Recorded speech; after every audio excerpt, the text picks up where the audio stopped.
Gracias, señor presidente. Buenos días, señora ministra.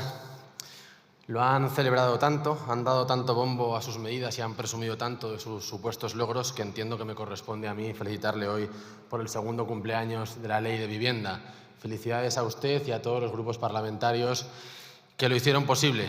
Ya tienen ustedes lo que tanto anhelaban, un mercado inmobiliario absolutamente destruido y demacrado. Entiendo que es para ustedes un día absolutamente alegre. En cambio, es triste para millones de jóvenes a los que se les ha condenado a una muy cruel disyuntiva.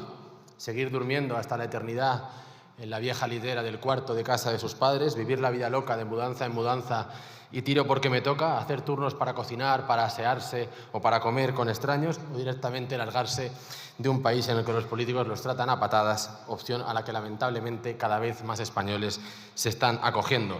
El menú no parece muy suculento, la verdad.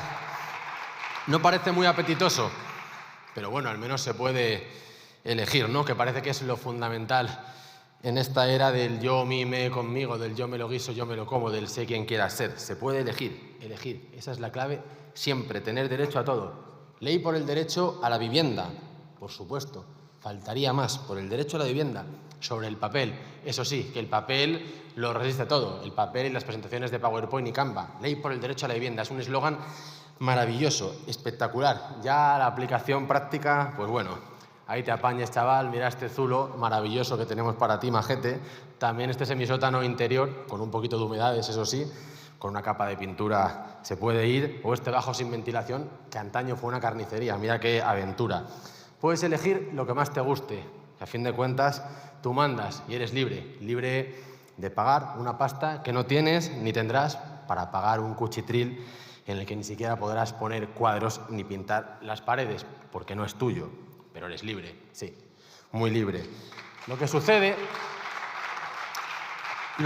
con este concepto de libertad como ausencia de límite, como autonomía total de una voluntad que todo lo puede, es que es un camelo, porque no hay libertad ninguna en aplazar continuamente la paternidad porque no tienes un hogar en el que poder criar a tus hijos. Tampoco hay libertad en vivir como la horda prehistórica, en un estado de incesante nomadismo. Ni hay libertad cuando no hay seguridad residencial. No hay libertad ninguna cuando la precariedad y la inmediatez invaden cada aspecto de tu vida y te impiden planificarte, ahorrar, querer, cuidar o simplemente ser feliz. No hay libertad ahí, no hay libertad.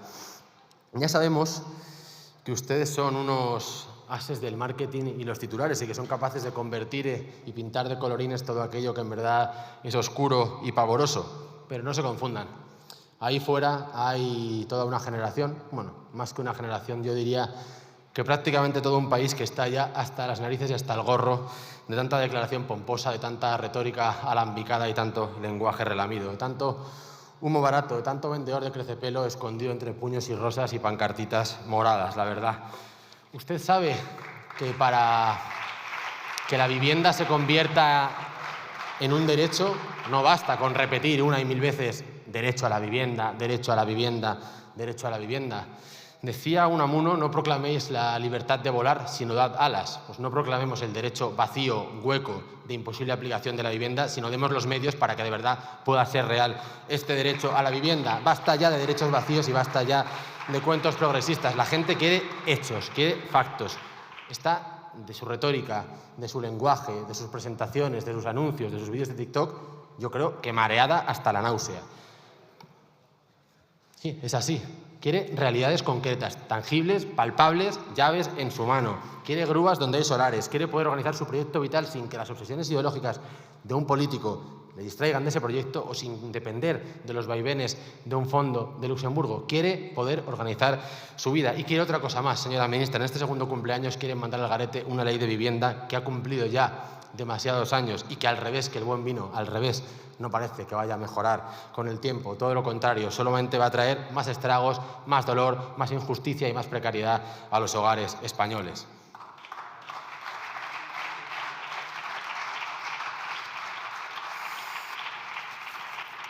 Y es que los números, señora ministra, son cabezones, son tozudos, son elocuentes. 120.000 inmuebles menos que hace solamente 2 años. 120.000. Desde 2020, momento en el que empezaron ya con el laboratorio, con las primeras pruebas de lo que luego sería la ley de vivienda, la oferta ha caído un 56% en toda España, un 85%, por ejemplo, en Barcelona. Que esto quiere decir que de cada 100 casas que en aquel momento, en 2020, estaban ofertadas, solamente quedan 15. Quedan 15. Esto no sé si es un truco de prestidigitación, pero yo no sé cómo se puede conseguir que desaparezcan tantas casas en tan poco tiempo. No lo puedo entender. Y tampoco entiendo cómo con estos datos ustedes se pavonean, se jactan y sacan pecho continuamente de una ley de vivienda que lo único que ha traído es dolor. La firma de contratos también en Cataluña de alquiler ha caído un 40% en tan solo 4 años. ¿Qué significa esto? ¿Qué significa que tengamos menos oferta? ¿Y qué significa que tengamos menos oferta también en un contexto en el que la demanda crece hasta el infinito? Significa escasez. Escasez. Y la escasez significa parejas mirando de forma compulsiva un portal inmobiliario y chocándose una y otra vez contra la realidad, contra el escaparate de un país que ya no les pertenece, que ya no es para ellos. Significa quebraderos de cabeza, discusiones. Significa que la gente no puede planificar, que no puede seguir su vida. Significa renuncias y significa también condiciones leoninas para alquilar. Resulta que no puedes ni llenar la nevera, pero tienes que poner 4 meses de fianza y 2 de garantía adicional precisamente por la inseguridad jurídica que ustedes han traído. Inseguridad jurídica que significa inseguridad material para la gente común, inseguridad material. Significa también que la mitad de los inquilinos de este país están en riesgo de exclusión social. Significa también que lo único que progresa en este país es el porcentaje de personas que no se pueden emancipar. Y significa castings inmobiliarios. Esto no es una metáfora. Lo que hay al final del casting, lo que hay al final del túnel, son decenas de miles de personas que no tienen casa hoy, que no tendrán casa mañana y que tampoco la tendrán pasado mañana. Jóvenes, familias con niños o con dependientes a cargo, autónomos, gente con un sueldo muy bajo, con contratos muy recientes. Todos ellos estaban hace 20 años ahí, para poder comprar y ahora ni siquiera pueden ser inquilinos. Han creado ustedes una casta de inalquilables, de parias sin casa, de jornaleros del casting, una generación caracol con la casa a cuestas, o si lo quiere de otra forma, una generación de rodillas postrada y totalmente humillada. ¿Y qué ha pasado mientras tanto con los precios? ¿Qué ha pasado con los precios? Pues que los precios han subido un 30% desde el año 2020 y entre un 5 y un 15% en el último año en función de las zonas. Así que ustedes, que en sus presentaciones hablaban de ley por el derecho a la vivienda, al final lo que tienen que hablar es de ley porque la vivienda sea un lujo, porque es lo que han conseguido, que la vivienda sea un auténtico lujo. Y esto hoy en el segundo cumpleaños. Si soplamos velas el año que viene o el siguiente, pues ya nos iremos al hacinamiento, a la infravivienda, al barraquismo del siglo XXI, al sinhogarismo. Y no se preocupe que mientras ustedes estén en el gobierno, sus ojos y los míos verán en este país chabolismo. No tengo ninguna duda y no la tenga usted tampoco, porque de hecho estamos ya en una fase prechabolista.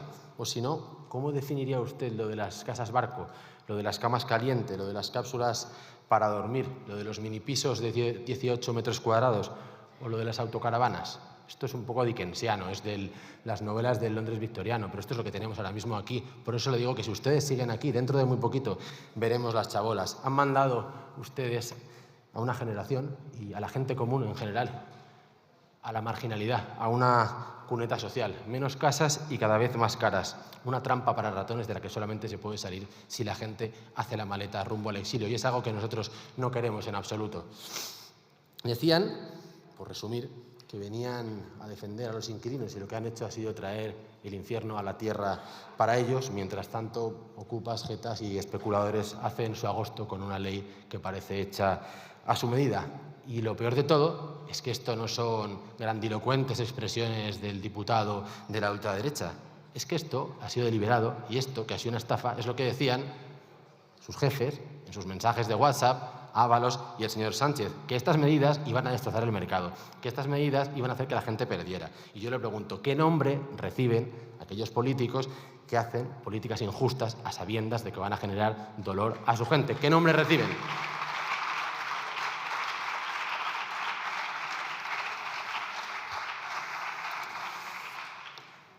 Y en este contexto de emergencia habitacional, en el que cada vez más evidente es la distancia entre las casas disponibles y las casas que quiere la gente, entre la gente que busca casas, ¿qué podría hacer alguien que estuviera de verdad preocupado por esta falta de casas? ¿Qué podría hacer alguien que estuviera preocupado por los de abajo y su situación de precariedad residencial? Pues yo supongo que lo primero de todo sería proveerles del techo que les falta, ¿no? Construir, construir y construir, o rehabilitar, rehabilitar y rehabilitar. Me es exactamente igual, pero hacerlo a mansalva, para terminar de una vez con la lacra de la inestabilidad residencial, poner suelo a disposición, incrementar alturas, aumentar densidad, acabar con el diezmo que se lleva el Estado cada vez que alguien quiere promover, construir o comprar, tener unos presupuestos de vivienda dignos. Hacer VPO, que se inventó para esto, se inventó en contextos como este, la VPO, precisamente en momentos de gran concentración urbana, de crecimiento muy rápido de la población en las ciudades, de demanda explosiva, de oferta raquítica, de poder adquisitivo por los suelos. En estos momentos se inventó la VPO. Hagan VPO, hagan lo que sea con tal de poner punto y final a tanto punto y seguido de una generación errante que vaga entre casa y casa.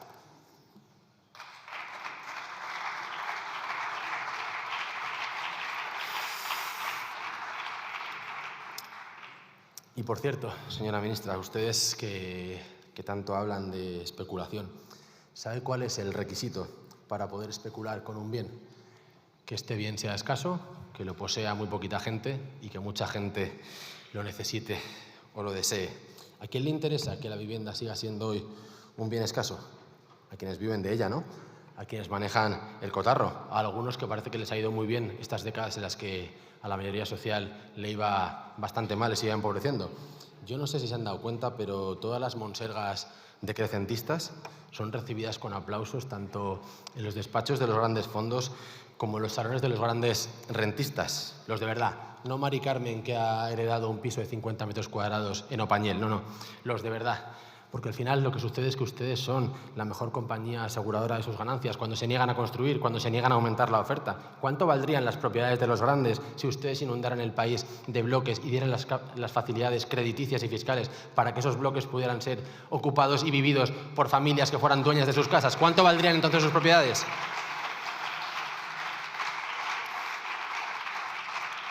Pero claro, para poder hacer todo eso, ustedes tendrían que optar por poner ladrillos y no poner excusas, es decir, por repartir llaves y no por repartir frustración. Muchas gracias. Gracias.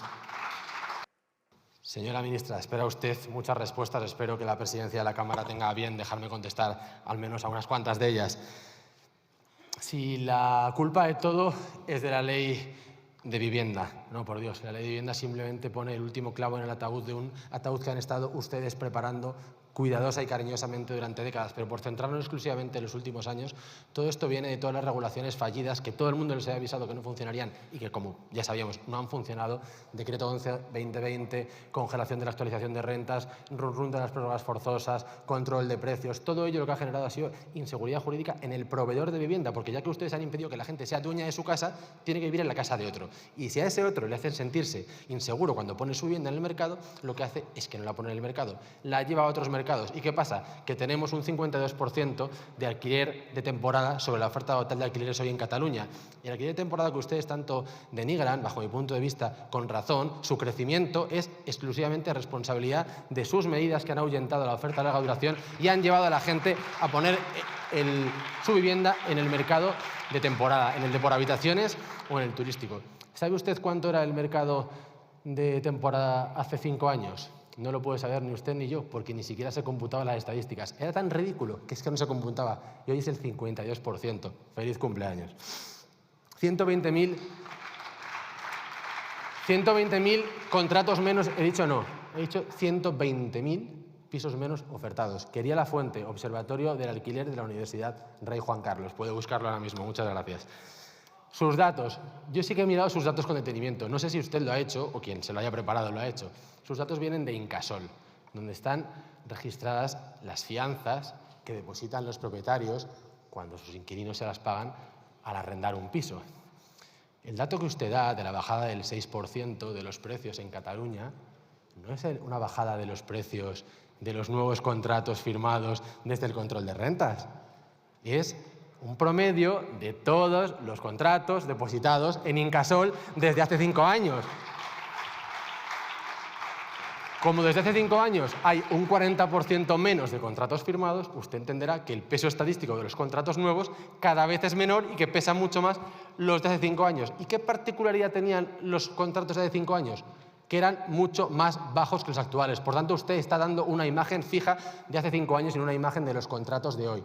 ¿Qué más? ¿Por qué no han salido unos datos diferentes a los que usted plantea? Porque las unidades más caras, las piezas mejores del mercado han salido a la compraventa o han salido al alquiler de temporada. Y ese 52% del que antes le hablaba no figura en sus datos, porque si figurara, la subida que tendríamos necesitaríamos papeles y papeles y papeles para poder encontrar dónde terminaría la gráfica. Más cuestiones.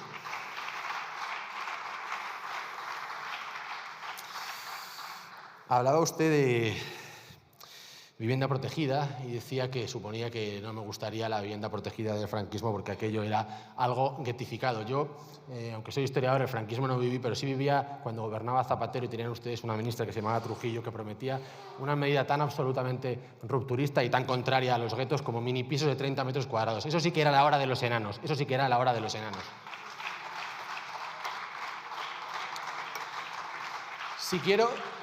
Si quiero que tengamos un parque de alquiler público para siempre público o si quiero que lo vendamos a los fondos. Bueno, eso es una cuestión que tienen que hablar ustedes con el Partido Popular porque son ustedes los expertos, ambos.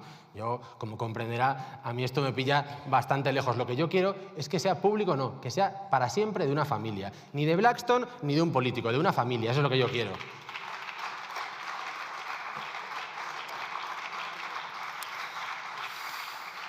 Y vamos con el presupuesto. Yo entiendo que cuando se viene de muy abajo es muy fácil subir y muy fácil poder sacar pecho y poder jactarse, pero ¿sabe usted cuánto suponía el gasto público en vivienda en el año 2003 y cuánto supone hoy?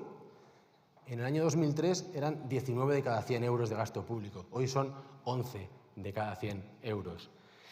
En el año 2003, el total que suponía el gasto en vivienda sobre el PIB era 1,3. Hoy es 0,51. La verdad que no sé si estamos como para sacar pecho o meter los datos debajo de un cajón y que nadie lo abra, por Dios.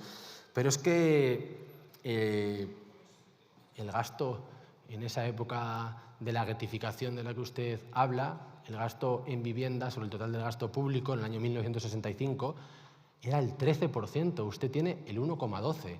De verdad. O sea, los datos, cuando a uno, en lugar de darle la razón, le ponen tener la cara colorada, lo mejor que puede hacer es no sacarlos. Muchas gracias. Muchas gracias.